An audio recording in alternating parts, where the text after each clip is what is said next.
darle las gracias a todos por la invitación, a mis amigos de Intensivo, em, a los organizadores. El curso ha estado espectacular, así que quiero felicitarlos. No es fácil en estos tiempos eh, estar organizando este curso y tener la audiencia que han tenido. Me pidieron conversar un poco de la coagulopatía asociada a infección por el virus, por el SARS-CoV-2, y, y vamos a tratar de ver tres cosas importantes, ¿ya? Dentro de las cuales vamos a intentar destacar.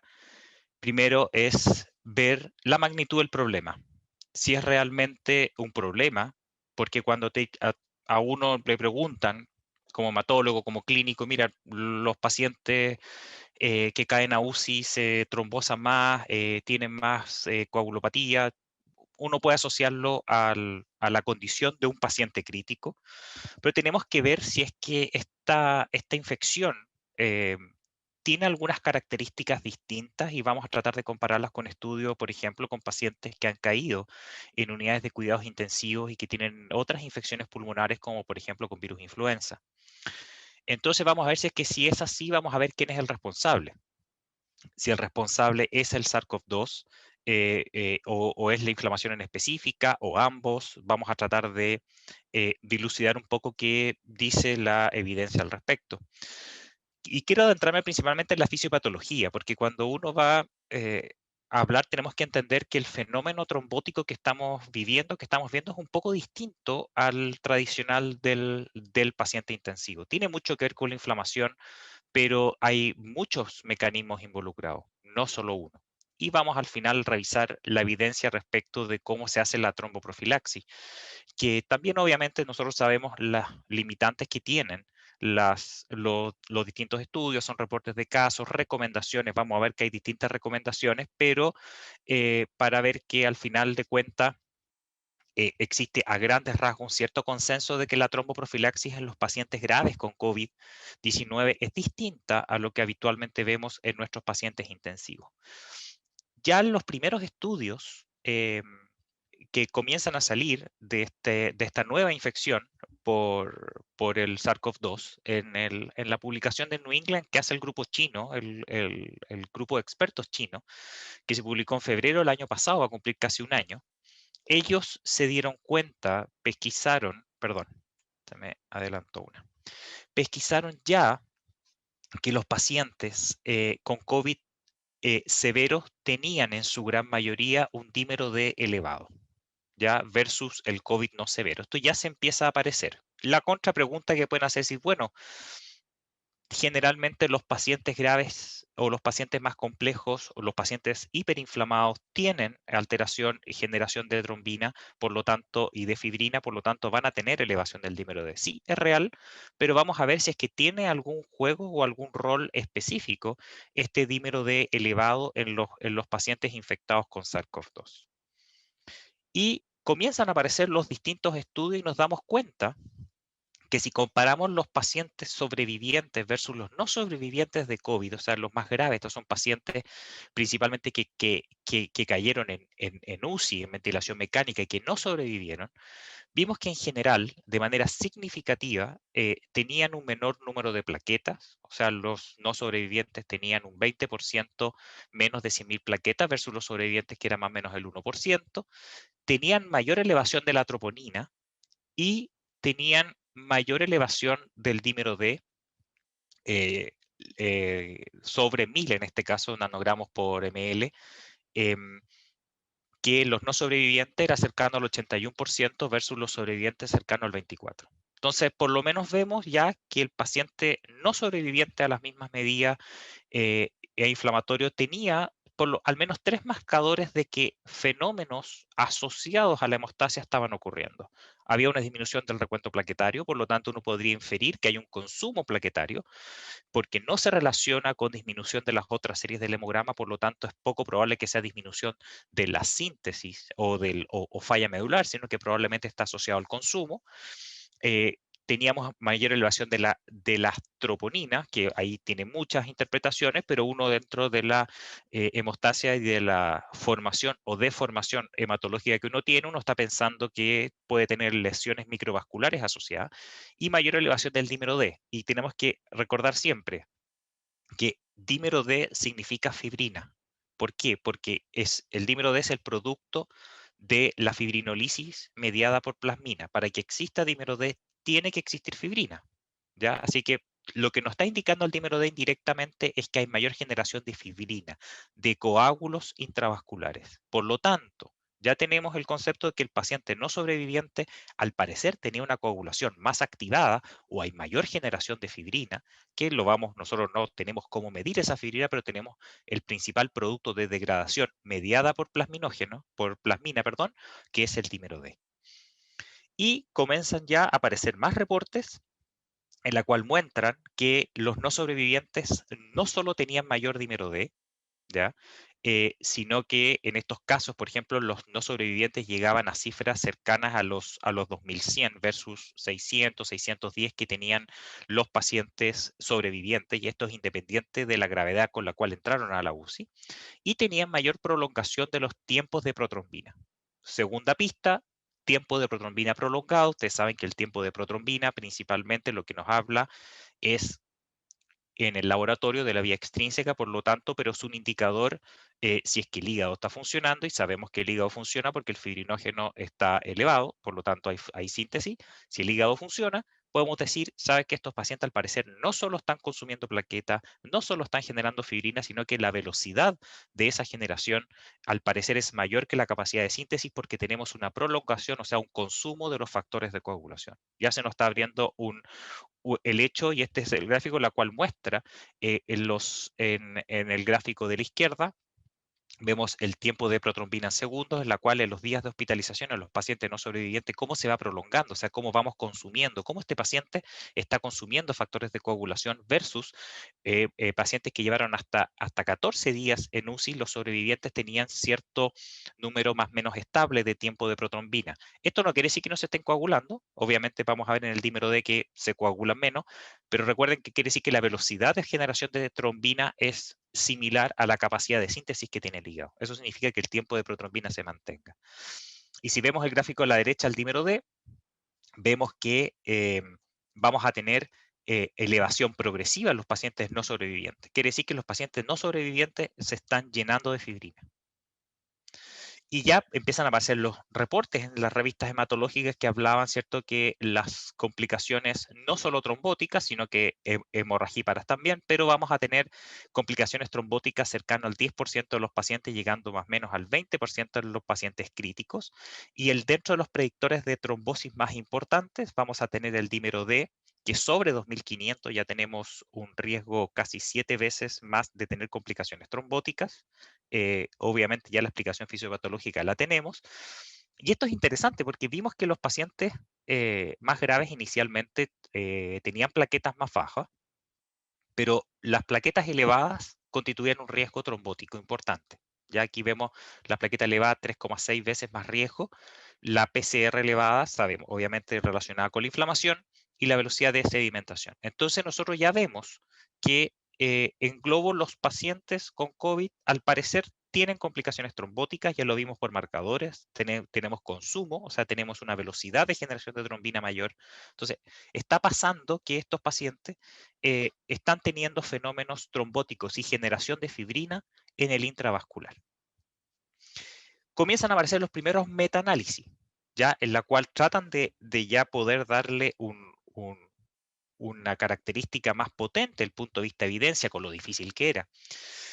Si vemos, y voy a ir a la columna de la derecha, la columna C, que habla de tromboembolismo pulmonar, y que van a ver después que esto no es correcto, en el sentido de que nosotros no estamos buscando tromboembolismo pulmonar, sino que estamos buscando trombosis pulmonar, que es un poco distinto el concepto, en la cual vemos que los pacientes de intensivo significativamente hacen más eventos trombóticos pulmonares, y los pacientes post-mortem más aún.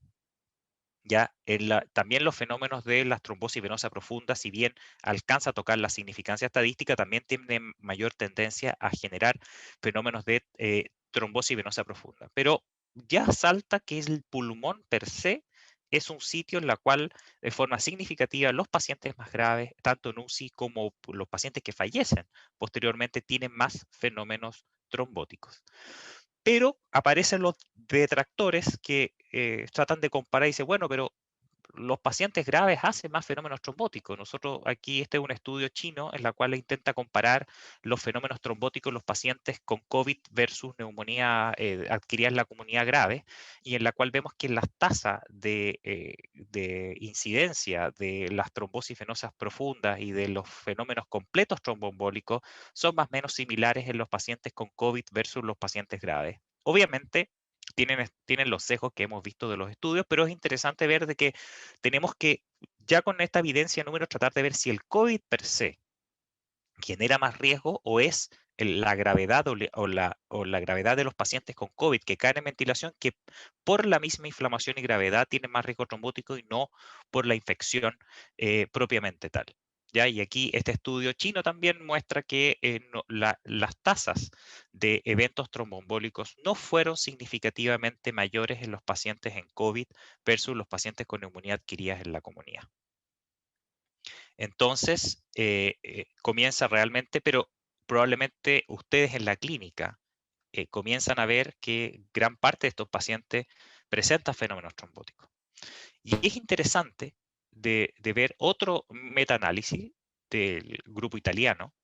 Saben que Italia tuvo muy malos resultados inicialmente con los pacientes con COVID, y muestra que la tasa, y esto a mí me pareció muy interesante, que la tasa de trombosis venosa profunda y la tasa de lo considerado tromboembolismo pulmonar eran más o menos similares.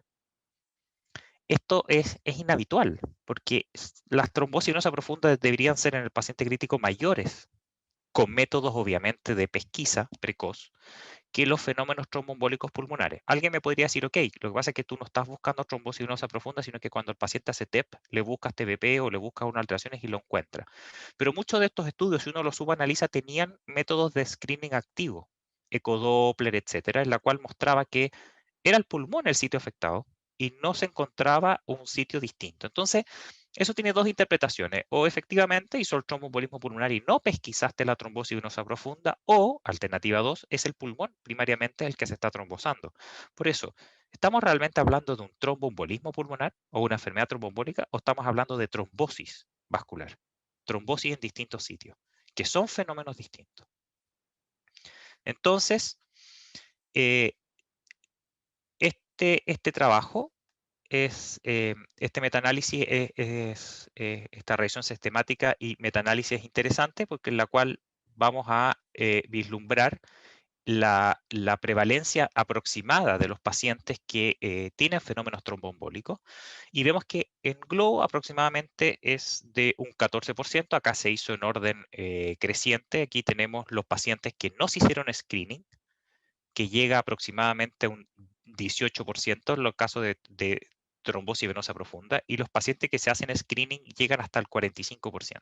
Entonces puede decir, bueno, efectivamente, si uno está activamente buscando, estos pacientes hacen más fenómenos tromboembólicos, etcétera. Pero seguimos con esta disyuntiva de que si realmente está asociado al COVID o está asociado a la gravedad del paciente.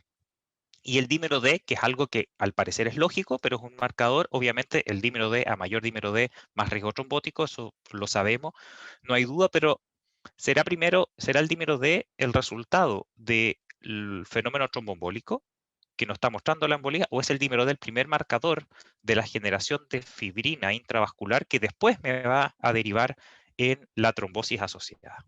Por lo tanto, ya se plantea la primera disyuntiva: ¿es una trombosis o una embolía pulmonar? En las autopsias vemos que los pacientes tienen lesiones pulmonares microvasculares similares a la microangiopatía trombótica.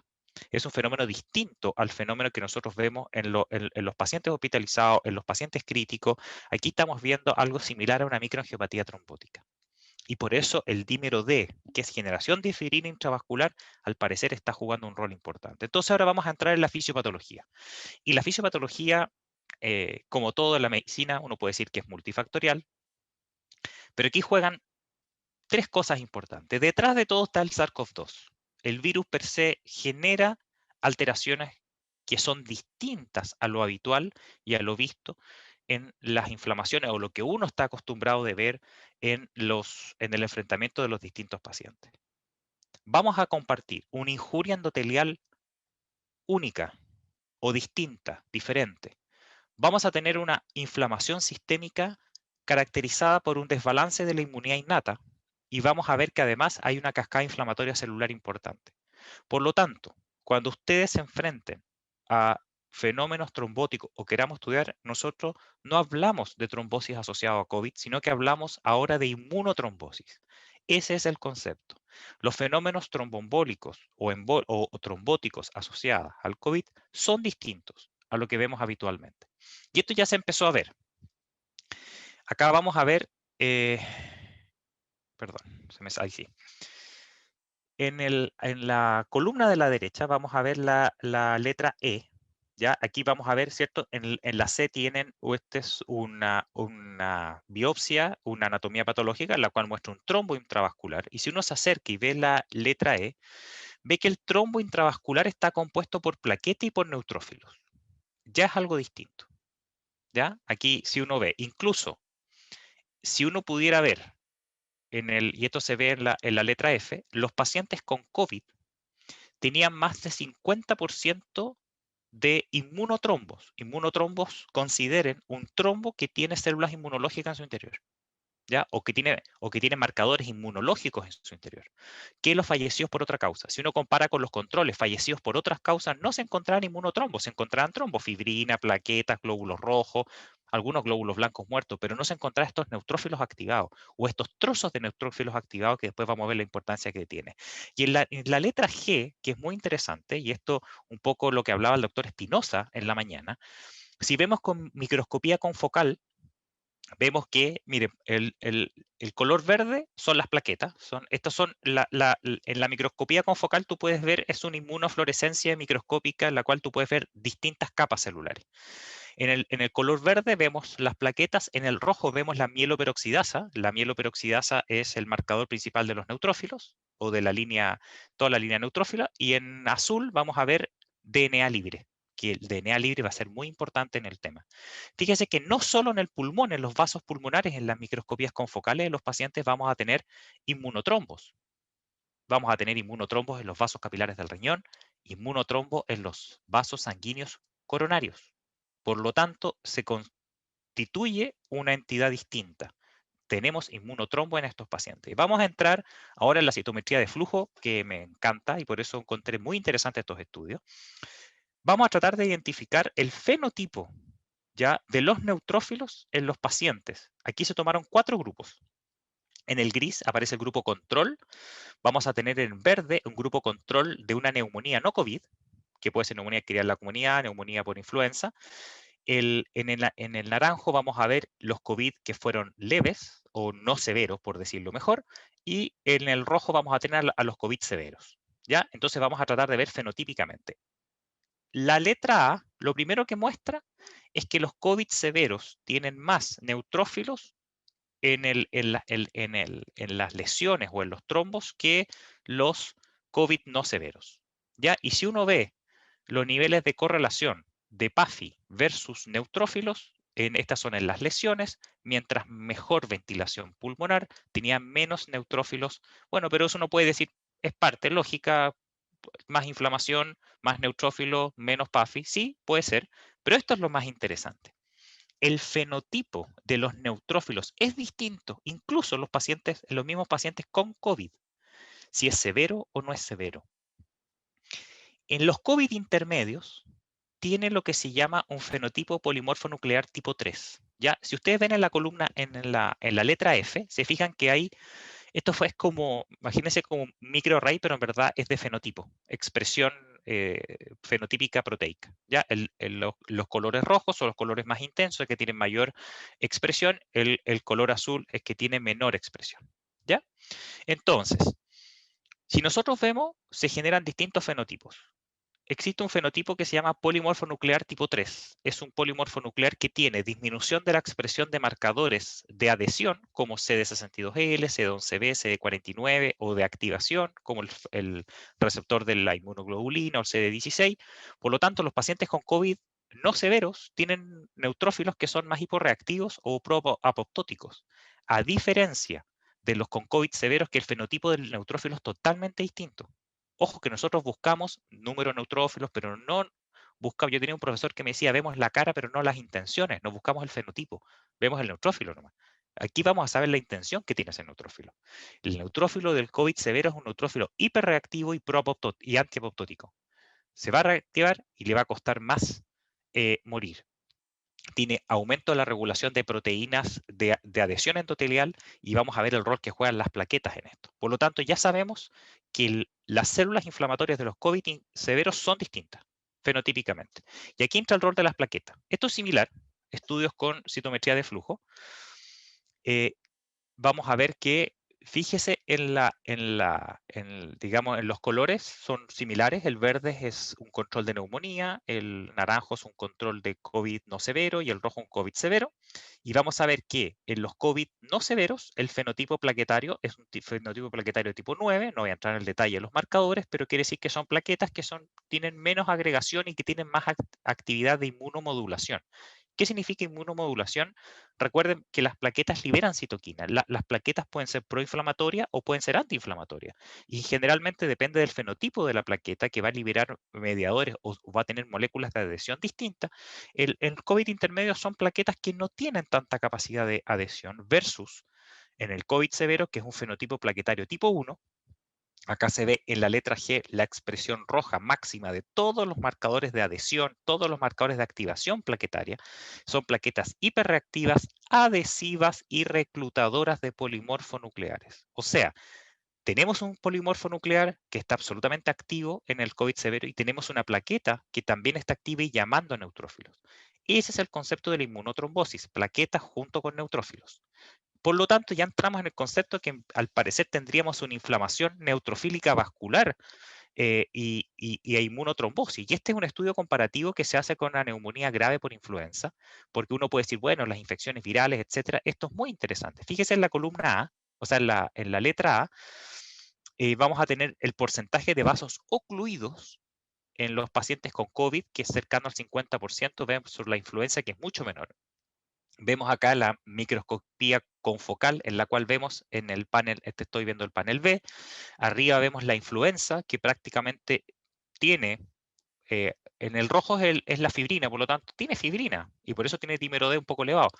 Pero en el COVID va a tener mezclado mieloperoxidasa, los puntitos verdes, ¿ya? Que está marcado con una estrellita blanca, los puntitos verdes, en la cual vamos a ver que tenemos neutrófilos, después vamos a tener puntitos rojos, que es la fibrina, y vamos a tener puntitos blancos, que son las plaquetas. ¿Ya? Entonces, es totalmente distinta. Y mire el concepto de la letra C. Dice inmunotrombosis, porcentaje de inmunotrombosis en los vasos, lo mismo que los vasos ocluidos. Los vasos ocluidos en COVID son inmunotrombos, no son trombos habituales. ¿Ya? Y acá entra un concepto que vamos a explicar después, que es el concepto de los NET. Los NET, y te lo voy a explicar después, pero vamos a ver que en los pacientes con COVID tienen al parecer más NET, que son liberaciones, está traducido como trampas extracelulares de neutrófilos, son trozos de DNA, de histonas y de gránulos de neutrófilos que el neutrófilo dispara para poder atacar a microorganismos a distancia. Que si nosotros vemos acá en la letra F, vemos que los coágulos que tienen los pacientes con COVID, vamos a tener mucho azul. El azul es DNA libre. Quiere decir que el neutrófilo se rompió y liberó DNA, junto con marcadores de neutrófilos, junto con algunos macrófagos y junto con activación de neutrófilo. Y fíjense en la letra H, vamos a comparar. A la derecha vamos a tener vasos sanguíneos de los pacientes con influenza, que va a estar, la inflamación de influenza va a estar catalogada con el color blanco. El color blanco es el CD68, que son macrófagos, que están fagocitando probablemente, junto con el azul, que es un poco de DNA libre, que puede ser la muerte de los macrófagos, versus el COVID, en la cual vamos a tener mucho más verde, mucho más azul, mucho más DNA liberado. Ese DNA viene de los neutrófilos, y vamos a tener más color rojo, que es marcador de activación de neutrófilos. O sea, no es lo mismo trombosarse en los pacientes con COVID, ¿ya? En el A, por ejemplo, que es un poco ya lo mismo que vimos. Por ejemplo, aquí vemos en la letra B, comparación de compromiso vascular de influenza versus COVID, etcétera. Y si nos vamos ahora a ver a los monocitos, también son distintos. Los monocitos de COVID son distintos, igual que los macrófagos, tienen menor capacidad de presentación antigénica. Uno debería esperar que haya monocitos y macrófagos activados y más que neutrófilos, que son los que generan más daño, para que recuerden que los monocitos y los macrófagos modulan la respuesta, pero estos monocitos macrófagos tienen menor capacidad antigénica en el caso del COVID versus las neumonías tradicionales, y tienen mayor capacidad de generar reacciones inflamatorias. Es como decir, no me la puedo yo, ayúdame, está llamando, está pidiendo ayuda. Entonces, vemos que fenotípicamente los neutrófilos, las plaquetas y los monocitos en esta infección son distintos. Y fíjense las características que tienen los monocitos, ¿ya? El monocito, recuerden que para que no se olviden, el monocito es el macrófago circulante en sangre. Se llama monocito cuando está circulando y se llama macrófago cuando entra al tejido. Y ya se convierte en lo que nosotros conocemos como macrófago. Pero al final fenotípicamente cambian, pero es la misma célula. En el caso del COVID, va a tener muy regulado hacia arriba, muy upregulate, va a tener las citoquinas que permitan la migración de neutrófilos, la quimiotaxis de neutrófilos, está llamando granulocitos, etcétera, y va a tener disminuido la capacidad de presentación de antígenos, que quiere decir que no puede por sí solo el monocito macrófago procesar estas células infectadas por el SARS-CoV-2 o incluso el mismo SARS-CoV-2. No lo puede hacer. Entonces, gatilla esta respuesta. Y aquí está una de las claves, que es lo que ya se denomina como la netosis neutrofílica. Los neutrófilos, cuando están muy activados y exhaustos, se rompen y liberan estos trozos de DNA, de histonas y de gránulos para atacar a distancias, como que como que ya no pueden llegar a los tejidos, y envían y lanzan estos trozos de NET. Y los NET son muy inflamatorios. ¿Ya? Nosotros vemos acá los casos de COVID, en la cual vemos estos trozos de agregados plaquetarios, de NET, etcétera, y asociados al dímero. Entonces, ¿por qué tenemos tanta generación de fibrina en los pacientes intravasculares? Porque hay una interacción muy alta entre el neutrófilo, entre los NET que están liberados, que son muy proinflamatorios y muy protrombóticos. El NET es trombótico en general. Si nosotros vemos acá, aquí es otra tabla comparativa que ve el daño pulmonar en COVID versus no COVID. Claramente tenemos mucho más DNA liberado en el caso del COVID. DNA liberado son los NET, son los neutrófilos que liberan. Tenemos más neutrófilos activados, y te genera toda esa cadena. Entonces, lo que está pasando en el COVID es que tenemos una infección, que vamos a ver posteriormente, el daño endotelial, que produce un gran daño endotelial. Tenemos unas plaquetas que se activan de manera distinta, unas plaquetas cuyo fenotipo recluta más neutrófilos. Tenemos a los monocitos, por otro lado, que se activan expresando factor tisular, y que genera una respuesta fenotípica más hacia la liberación de citoquinas que a la posibilidad de convertirse en macrófagos activados, haciendo que los neutrófilos se fatiguen. Por lo tanto, los neutrófilos liberan mucha cantidad de NET. Estos NET, que son trozos de DNA, de histonas, de mieloperoxidasa, son muy protrombóticos, generando estas grandes cadenas de neutrófilos, plaquetas, de NET. Por lo tanto, inevitablemente vamos a tener la generación de fibrina intravascular. Las plaquetas juegan un rol clave. Las plaquetas en la infección por SARS-CoV-2 van a cambiar fenotípicamente, tienen alteración de expresión génica y fenotípica. Vamos a tener plaquetas que tienen más capacidad de adhesión leucocitaria o de interacción leucocitaria que las otras enfermedades, y vamos a tener plaquetas más reactivas de lo normal.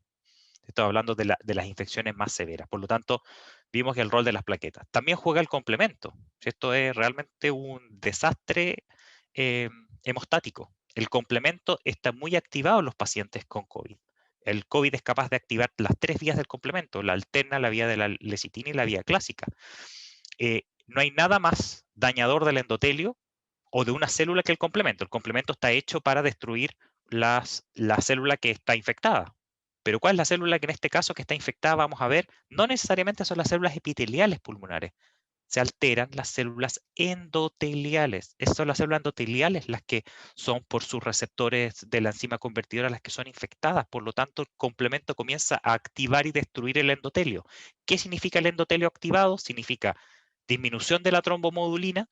Trombomodulina, recuerden que es el principal inhibidor o uno de los principales anticoagulantes naturales, inhibidor del TFPI, que es el inhibidor del factor tisular, se expresa factor tisular y se expresa von Willebrand. Por lo tanto, tenemos un endotelio, ¿ya? Que está dañado, que el complemento lo daña. Tenemos neutrófilos liberando NET, hiperactivados. Tenemos monocitos y macrófagos incapaces de comer, sino que solamente activan. Tenemos, se llama todas las células proinflamatorias. Entonces tenemos ya un fenómeno. Y esto también es interesante. Esto vemos cómo en las células endoteliales normalmente existen las proteasas de la enzima convertidora 2 que tienen que activarse por la acción, ¿cierto?, con el receptor de la enzima convertidora para disminuir la biodisponibilidad de angiotensina, nos mantiene cierto equilibrio. Cuando la célula endotelial se infecta por el SARS-CoV-2, vamos a tener que no se puede activar las proteasas de la enzima convertidora, por lo tanto la disponibilidad de la angiotensina 2 aumenta. ¿Qué hace la angiotensina 2? Aumenta el perfil protrombótico, pero aumenta además, miren cómo la cantidad de cosas que estamos ligando, los inhibidores de la fibrinolisis. Por lo tanto, vamos a tener más procoagulación y menos fibrinolisis. Entonces, si pudiéramos resumir la inmunotrombosis asociada, vamos a tener una inflamación sistémica con plaquetas fenotípicamente distinta, con un endotelio que va a estar llamando a la expresión de factor tisular y de factor von Willebrand. Vamos a tener una activación del complemento que va a dañar ese endotelio y que per se va a generar la formación de microtrombos, va a aumentar la formación de von Willebrand y la actividad procoagulante, y además vamos a tener unos neutrófilos liberando por todo el torrente sanguíneo estos NET que van a generar reclutamiento y agregación plaquetaria y con el concomitante actividad protrombótica que tienen las plaquetas y los neutrófilos. Y es una desregulación inmunológica innata severa. Ya el sistema inmune no puede controlar esta infección. Esto obviamente en algunos casos, los graves, la infección por el SARS-CoV-2. Quiero hablar un poquitito de la activación endotelial. No sé si estoy bien del tiempo. Los endotelios habitualmente son anticoagulantes. Fíjese en lo que pasa en el endotelio en los pacientes con COVID. En la columna del medio vemos la disrupción de los glicocálix. Acuérdense que están todos los heparansulfatos, que son derivados de la heparina, están en la superficie, son como un cobertor que tienen, que los pacientes con COVID sale completamente. Y aquí tenemos noción en las primeras microscopías electrónicas de infección interna del SARS-CoV-2 en las células endoteliales. Y bueno, ya tenemos los trabajos del New England que muestran que tenemos la endotelitis, trombosis y angiogénesis, que esto es súper importante. No solo vamos a tener fenómenos trombóticos, tenemos fenómenos de angiogénesis. La angiogénesis es lo peor que le puede pasar a un torrente sanguíneo. Fíjense acá, una red capilar normal, alveolar. Estos son los capilares como que yo sacara los alvéolos. Él ve la red capilar erosionada por COVID y cuando uno hace un acercamiento en la microscopía electrónica barrido, vemos que se generan estas pequeñas intususpecciones que son generaciones de vasos sanguíneos. Fíjense en la D. Aquí tenemos una microscopía electrónica tradicional en la cual tenemos una célula endotelial que en su interior tiene dos moléculas virales de SARS-CoV-2 y aquí tenemos un trombo, aquí tenemos los glóbulos rojos, digamos, en el vaso sanguíneo. Y esto es lo que sucede. Y no pasa en otras infecciones. Si uno ve la capacidad angiogénica o la digamos, la consecuencia angiogénica, vemos en la infección por COVID versus la infección por influenza. Y vemos que la generación de vasos sanguíneos de mala calidad, acuérdense que la angiogénesis siempre es de mala calidad, es mucho mayor en los pacientes con COVID versus la paciente con infección por influenza. Y si uno compara aquí en la C y en la D, en los días de hospitalización vemos que mientras más pasa el tiempo, los pacientes con influenza, a pesar de que pueden estar graves, no necesariamente hacen vasos sanguíneos nuevos y los pacientes con COVID diariamente están generando vasos sanguíneos nuevos. ¿Cuál es el problema de los vasos sanguíneos nuevos? Que se tapan inmediatamente. Son de muy mala calidad. Fíjense acá los fenómenos en la derecha cuando veo los dibujos de los vasos sanguíneos, cómo se generan estos vasos sanguíneos que son muy de mala calidad. Y estos son la expresión génica de los endotelios en los pacientes con influenza versus el paciente con COVID que tienen hiperexpresión o disminución de distintas proteínas. Entonces, al final, lo que estamos hablando son de trombosis pulmonares o trombosis vasculares, no embolías. ¿Ya? Esto no es un fenómeno tromboembólico habitual por triada de Virchow, esto es un fenómeno inflamatorio endotelial, una inmunotrombosis asociada, en la cual en la microscopía acá, esta reconstrucción que vemos la letra A con el asterisco, el coágulo, y vemos estos puntitos verdes que son linfocitos marcados. Y esto abajo C y D, una reconstrucción de un árbol vascular pulmonar en paciente con COVID versus un paciente normal. Y esto se ve no solo en los pulmones, sino que se puede ver en los distintos órganos, en este caso pulmón y corazón. Vemos que también tenemos fenómenos de microangiopatías trombóticas. Entonces, el daño endotelial es clave, la inmunoactivación es clave, por lo tanto, fíjese que es un fenómeno absolutamente multifactorial que nos va a llevar a estos fenómenos trombóticos. Las alteraciones de la coagulación, vamos a tener las los marcadores procoagulantes activados, sobre todo el factor 8, el fibrinógeno elevado, aumento del PAI, que es el inhibidor de la activación del plasminógeno, por lo tanto es un inhibidor de la fibrinolisis. El PAI va a estar aumentado, disminuye la expresión del TPA, que es el activador del plasminógeno.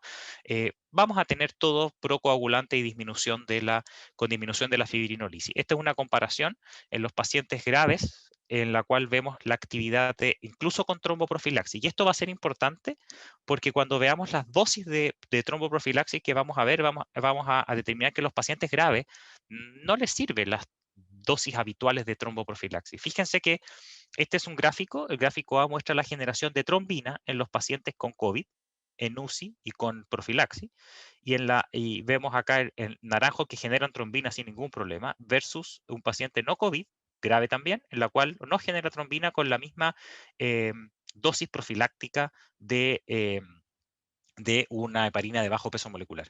¿Ya? Y lo podemos comparar también en el trombolastograma de estos pacientes. Fíjense el verde que rápidamente rompe el coágulo versus la línea negra que mantiene el coágulo mucho más tiempo un paciente con COVID.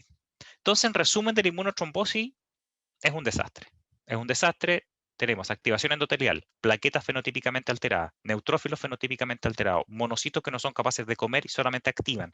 Se liberan los NET, hay factor tisular endotelial, factor tisular de los monocitos, mayor generación de factor von Willebrand. Y estos NET, junto con toda esta red, va a generar la gran generación de fibrina. Por eso el dímero D es marcador de gravedad. ¿Por qué? Porque está generando, al final lo que dice es que tiene la inmunotrombosis activa.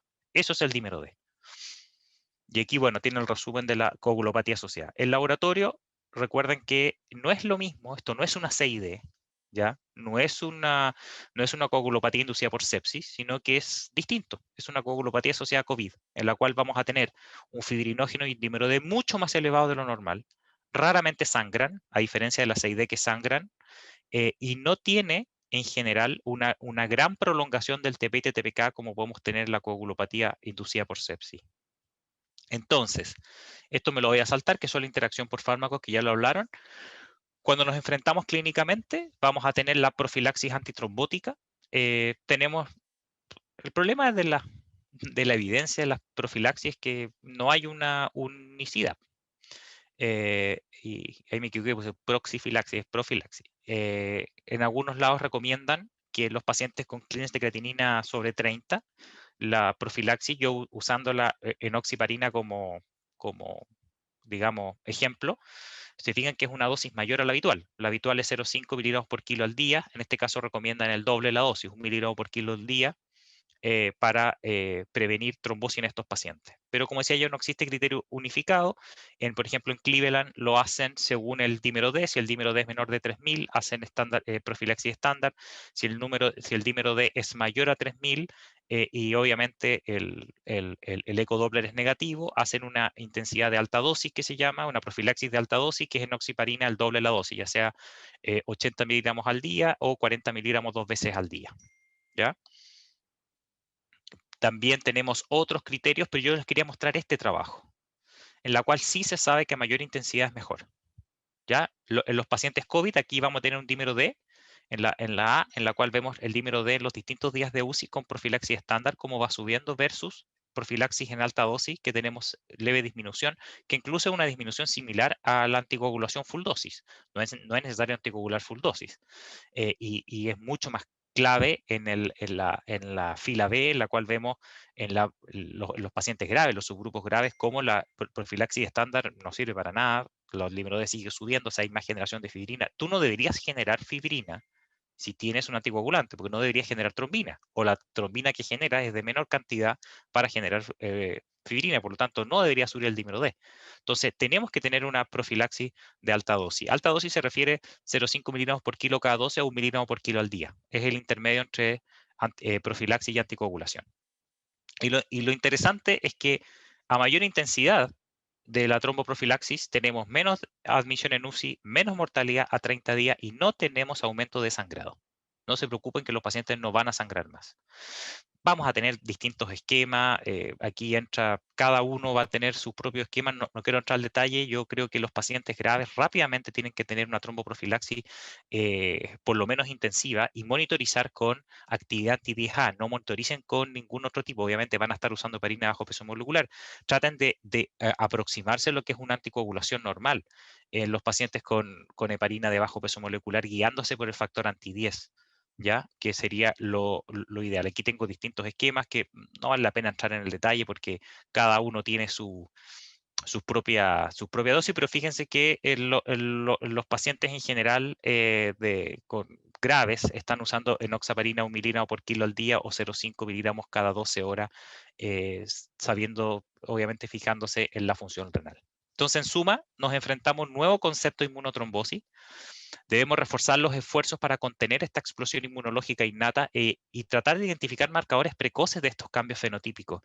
Son pocos los estudios están encontrando los cambios fenotípicos, pero no sabemos cuáles son los predictores, que eso sería clave, saber qué paciente se nos va a trombosar o qué paciente se va a hacer gravedad, porque sabemos que la trombosis, la inmunotrombosis va relacionada con la gravedad y probablemente los daños endoteliales previos del paciente, por eso son pacientes más añosos, obesos, diabéticos tal vez, o algunos polimorfismos celulares predispongan a mayor trombosis y letalidad de la enfermedad.